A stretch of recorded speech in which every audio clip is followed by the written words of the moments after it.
episode of Couch Tuning. We've got a full house here. We got a bunch of people together to meet Mr. Jorge Pa here.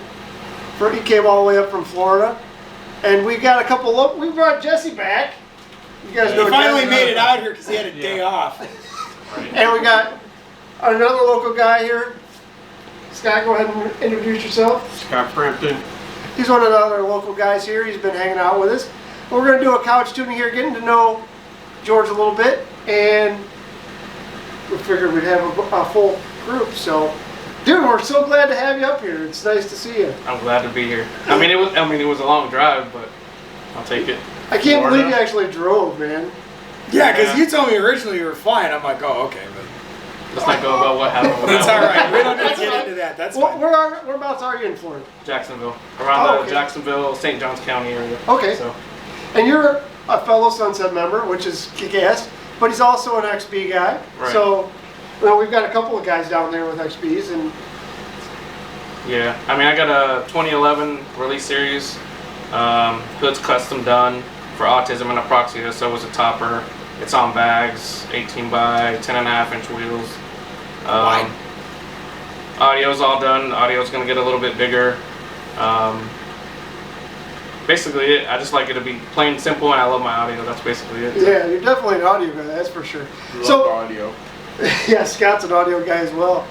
Tell us about the thing down there in Florida. You guys got a lot of heavy hitters down there. You know, you got Scooter, you got Jay, and there's a lot. Scooter and Jay are, I look up to their builds. I really do, because they're clean, they're simple. I mean, and they're great people too. Jay, I mean, if you ever need anything from Jay, he's always there. You talk to him, he's a great person. I've had good conversation with that guy too. Yeah. And then Scooter, he's just, the way he overlooks and perceives everything on there it's great. It's amazing. His build is just clean, period, point, clean. Between him and Will Dixon, dude, I don't know who could be cleaner. It would be great to put those two side by side. Yeah, everybody all together in one giant. Yeah. So, anyway, but you've also got Rick Hernandez down there as well. Are you far from him at all, or? He lives in the about Orlando area, so that's about 2.5 hours, give or take. His XB is really nice. I like it. It's different. It's not something that you would see every day. Right. He's got the shirt. I got the shirt. You just gotta show the back now. I'll put a picture up. But he has a wonderful build. I love it. Every time we've gone to Bovagon, it's great to see it. Yeah. Well, and that's one of the things that Pee Wee and I are trying to get down. Everything always ends up happening. It's every year. It's something. Hopefully this time we can make it. But so what does the scene like it down there, man? Is it? It's always hot. Yeah. It's always hot. So everyone's always doing something. There's always some sort of meet, whether it be in a parking lot or an actual event. Even COVID, people stopped going to shows, but people are still doing stuff. Yeah. They don't care. They want to go out and have a good time. I'll usually meet up with some of the guys, audio meets on Friday and Saturday. But other than that, people are going to small little, I wouldn't say Walmart parking lots, but any parking lot they can and just go out and have a good time. So. Well, and the audio world for us, we dabble in it, but it's completely different for us. We talk about counter-done quite a bit, and we don't quite understand some of that, because we're always about the show, but you put any little insight on that out for us? I was actually just talking about that to my friend back there. The audio scene up here and the culture down there, it can be different. Like my build is towards more of Spanish music, but I can play a mixture of live music, rock, anything like that. Yeah. If I were to bring my car up, it would turn heads because there's not a lot of builds like that they basically call it chucheto boxes, which are that big. Yeah. They put on top of their cars, the Hispanic people. We actually, you know what? We do have guys. I was gonna say, we have some. It's not big, but we got some. And generally what they do, correct me if I'm wrong, they swing the doors open, they got the trunk, they pull the box, and these guys were across the parking lot going back and forth just all the way to 11. Yeah. And they hit them highs like crazy. Well, that's weird. That's even more different than what I mean. I've seen those You've seen videos of it, but we saw him in person last year. Well, it's really loud because, of course, a lot of those guys like the highs. But like me, I like a mixture of bass, mids, and highs. I like a mixture of everything. I don't like just all highs or all lows. I like my music to be basically everything. Well, is that kind of what those guys do in Japan too? Because I've seen them with the freaking boxes that they've got. They open the trunk and they're in the fucking parking lots. People are dancing behind them. Is that the same type of thing? Yes and no, but this is more, you have somebody out there that has a 12K amp running it on two 12 speakers. I mean, it's a completely different, if I have to bring mine up, I mean, which I will, you guys will understand more, but it's completely different. The culture is different. You'll see a lot more down south than you will up here. I remember going up to Slammed Enough when I had my little Chuchetto 12. And the guys were like, what the heck is this? What the heck is this? Like, nobody understands it too much. Yeah. Until you can actually experience it, and you're just like, oh, okay, that's cool. Yeah, because, back when I was doing the sound offs, it's like everything's enclosed. You got the one mic in the center. They're fucking registering your dB. You're trying to get as high as you can, blah, blah, blah, blah. And that's what I know. Right, and they still do that. It's, it's basically a lot of bass. But a lot of these guys, well, I shouldn't say a lot of them, but a lot of these guys are actually... metering just bass, the dBs on there. Like mine, the way it is, that 115 I have right now, I'm about 151. So for 115 on a 2500 watt amp isn't too bad. No. But a lot of these guys have 415s on the back and they're powering 12K, and you get windy, so they get the hairs folding up and everything. Hair tricks. But now with a lot of these guys that have the highs and all that, what they end up doing is they'll open the door, they'll take the little, basically it's a giant RCA about 30 feet, pull it out, and they'll play right there and play whatever dB it is outside. Okay. So I mean, there's different worlds. Yeah, that's a lot different from the way I've seen it metered. Because like out here, the way it's metered is they put it in the car. It's usually like one window open, right, or a door. No. When you get metered out here, it's closed. It's full and closed, right? Yeah. Well, I mean, you got one. It depends on the person, but you have one that's completely sealed, and then one that, if you want to open up a door to let it. Well, the door is like an advantage, right? Because it lets more air movement. It lets it out. The way, and that's how it was when I was doing them. Was like they would go and look under with mirrors to see if you had put holes in it, because if you had that more airspace to move, it was. Easier to get higher dB. Right. Obviously things are a little different with this, which is kind of cool because, to be honest, I like bass, not like this guy does, but I like to hear everything. I want crisp, clean highs, and it's cool that they're actually taking that into account in some of that. Yeah, Bass I mean, is better. yeah. You guys are just making me realize how much my sound system sucks. So I'm gonna have to fix that. It's gonna suck when I show you mine, then. It's gonna suck even more. I got good luck going. So, you're also a member of Sunset. Correct. What do you think of the mini truck culture and all that type of thing? It's definitely different for me because it's not something that I'm familiar with. Oh. When I grew up, it was always about muscle or import, and that was it. Right. It wasn't never about mini trucking or anything like that. So, when Tyler, one of the members from Sunset, Florida, wanted me to join, I was like, I'm not going to join this group. I'll be honest. I was like, it's one member. That's the way I perceived it. One member. I need somebody bigger, more local that I could deal with. And then he told me the requirements. I was like, that's easy. I mean, look at my car. It's easy. But then he told me there's more people involved, that it was worldwide.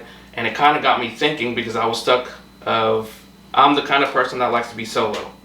I'm the one that, in the last car club I was in, I was doing everything. Where is everybody else? So I was like, I don't want to be stuck in another car club or mini trucking scene where it's just me and I'm doing everything and they're just sitting there. That wasn't me. So I was kind of caught. So I was doing my own thing, and he kept saying, I want you to come out, I want you to come out, I want you to come out. So I said, you know what? I'm just going to come out. Maybe it'll be worth it. And so I petitioned for about 7 months. Oh, wow. And because we were going through a phase of East and West Coast on Florida. Oh, okay. And so, is it still 2 chapters or is it?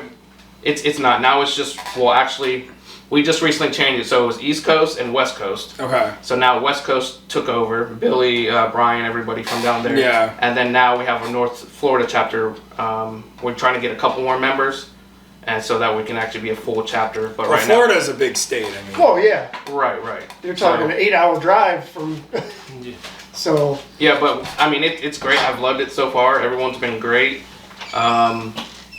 There's not really anything I could really complain about. I mean, if I were to go to here, like I said, I go from Florida to Illinois. I mean, there's somebody there I can meet up with. There's new people I can.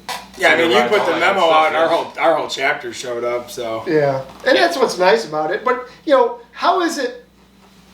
Like you said, it was completely different to you. Was there any kind of like adapting or anything, or how did it look to you coming in from the outside type of thing? I didn't understand like the whole old school theme, pinstripes, all that. I was like, why don't you just paint the car, call it a day. This was my view on it. A lot of the stuff, like Air Ride, you guys had these giant valves and giant compressors. I'm like, why don't you just get a small one and put it over? I'm thinking, of course, my view, since it was right. and all that, I was like, that doesn't make any sense.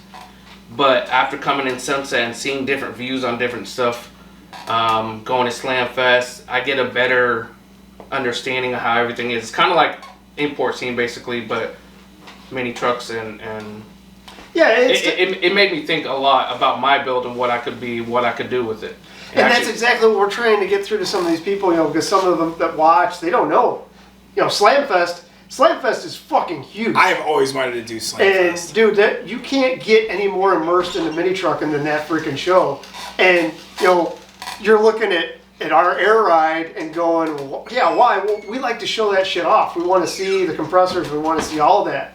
And some of my buddies, it's like my buddy Alan. He's like, I'm hiding that shit. I hate to hear the compressors. And I'm like, dude, I love the fucking hum of them compressors. It just makes me feel at fucking home, Right. And it's cool to see it from different sides. That's why it's neat to get, very interesting to hear from not outsider, but kind of looking at it from different angles and see how it is. But what do you think of Slamfest going to that?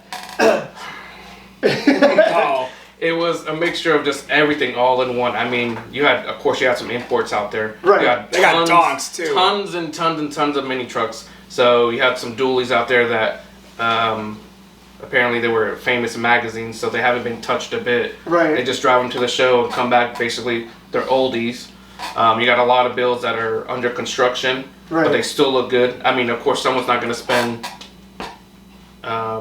It's under construction. You gotta take their time and get it done right. Well, that's making it super fast. Yeah. Which one thing I understood about you guys, or the mini trucking scene, is that some of the people don't want to be like in the import scene. They put everything together, it looks like crap. Want to get the inside done, then get the inside done, then they move on to the body, then move on to the body, get it done. A lot of these guys on the import scene are just, I want to get my doors done. Whoop, I don't care if it looks like crap. And then, there's actually pride I can tell in a lot of these mini trucking scenes. But Yeah, I definitely agree. 100.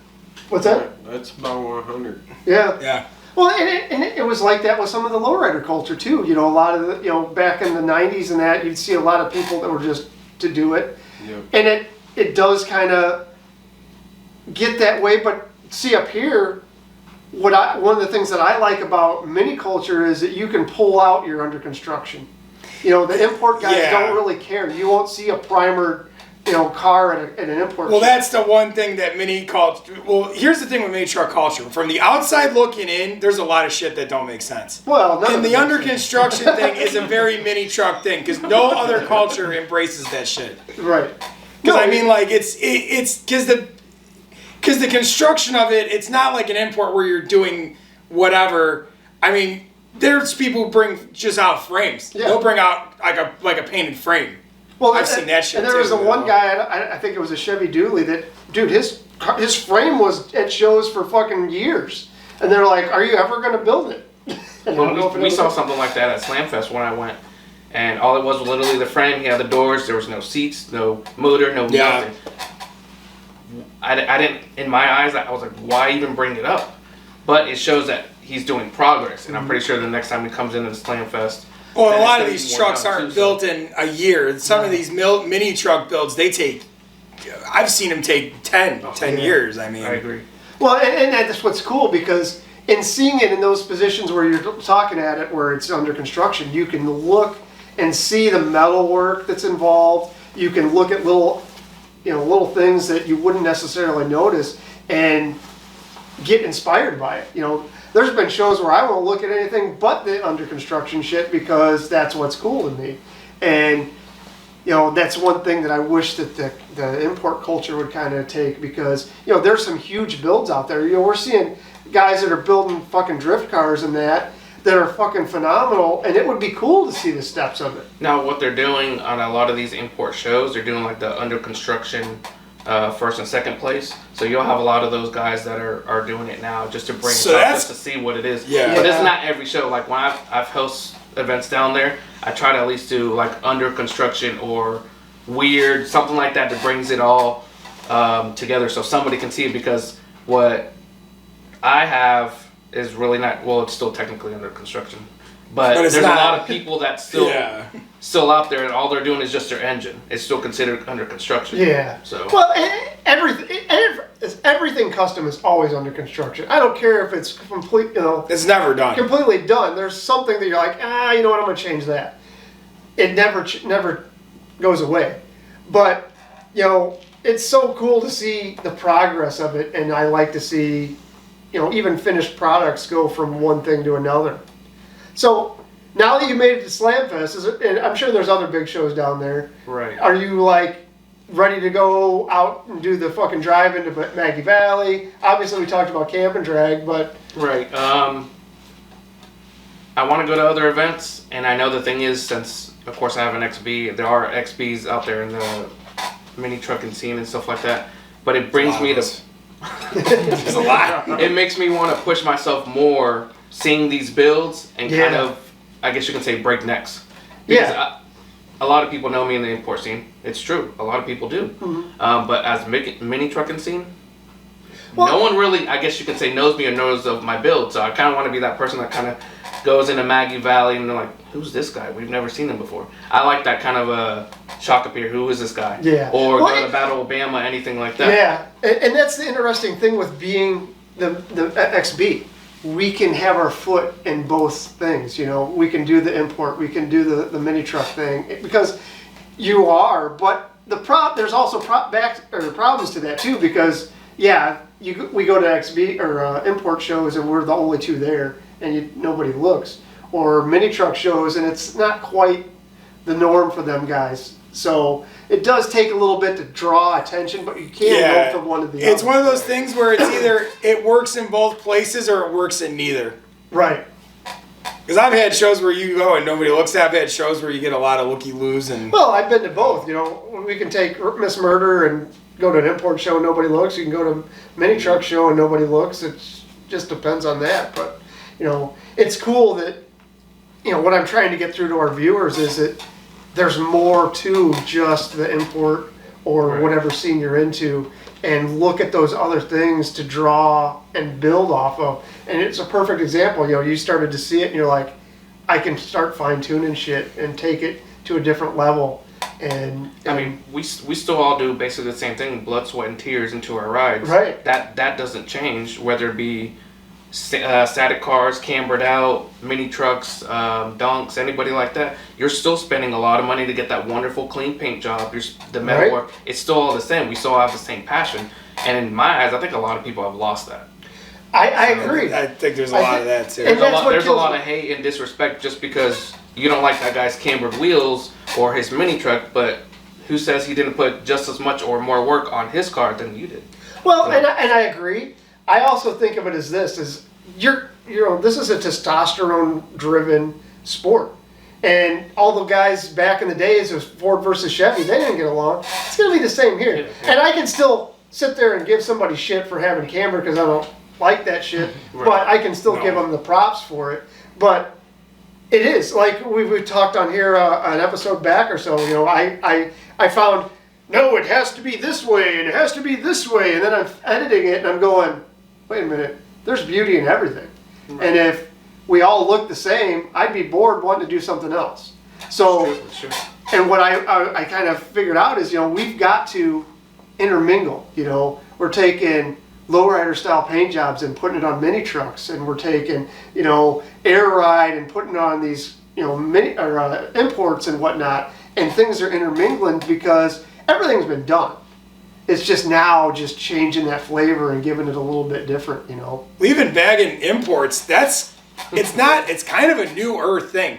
Because I remember back in like 2010, if you had bags on an import, it was either you were into that sport compact look back in the 90s, or you had a VIP build, and people didn't really care for it, and it used to be like frowned upon. But then it's like more recently in the like to where we are now. Now it's like most imports are on bags.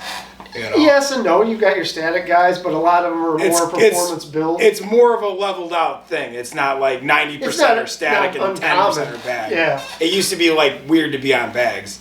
Yeah.